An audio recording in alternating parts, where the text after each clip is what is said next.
Závěr píseň o svobodě. Je to písnička věnovaná nejkrásnější ženský na světě, která se jmenuje Svoboda a pošle mi na východ ještě dál, než jsme tam. Ještě dál. Až za Slovensku už víte.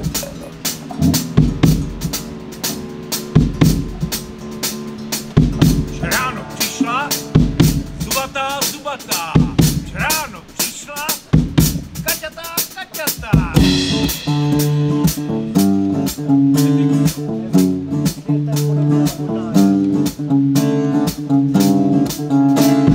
Hej, má toužená krásko, poslechni si příběh, jak jsem se ztratil v tvých tvářích. Má láska byla, jak se zdá, skok do neznámých vln, že tu zvolna ke dnu se dá říct.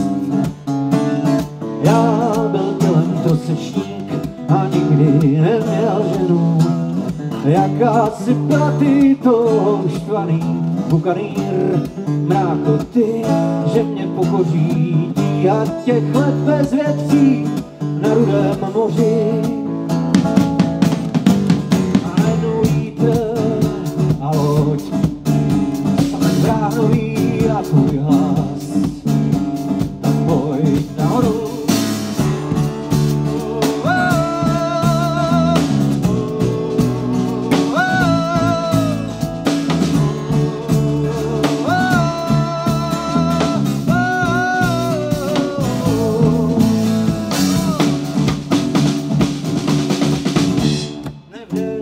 Dosáhli jsme přístav, opustila úzkost, žil mi pod hrudní kostí.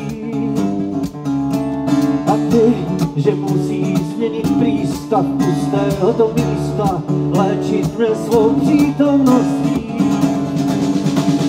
A já se s tebou miloval a cítil, jak se do mě levá ta horká krev po zimním pojetí. Jirka si čechral hrdě, nejzachráněnější chlap pod československým nebem.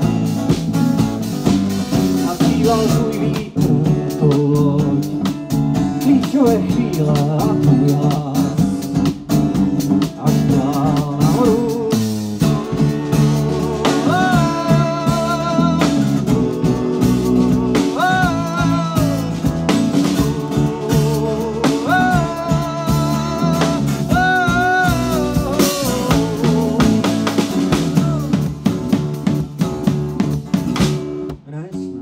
Že bych nebyl rád, hoř poslané žití, 30 let s tebou rozmění. Jen jsem asi chtěl jít zvrát a na té cestě vzhůru tíží mě vystřízlivění. Víš, nikdy bych nevěřil, že z klepu rozkoje to bude tak bolestivé a tolik se mě napodpírá. Srdce mě bolí, jak se tu pelháš kolem po francouzských dolích. A když jsem zmrzačil tvé sličné tělo, i když jsem prostřídal tvou čistou duši, i když jsem nevlečít s tebou harmonickém vztahu, i když ta loď ten samet už dávno jsou v tahu, jsem šťastný, že můžu tu zpívat své jméno, tak slyšíš má krásku.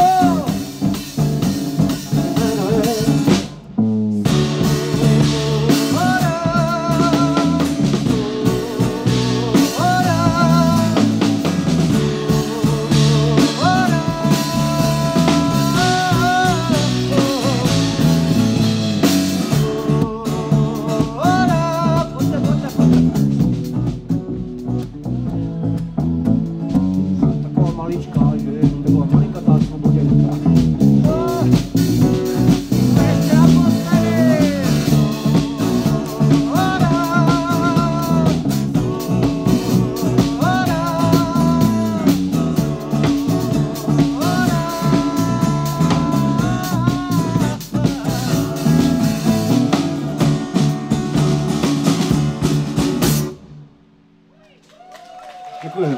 Aleš, Jura, Jan, Žamboši.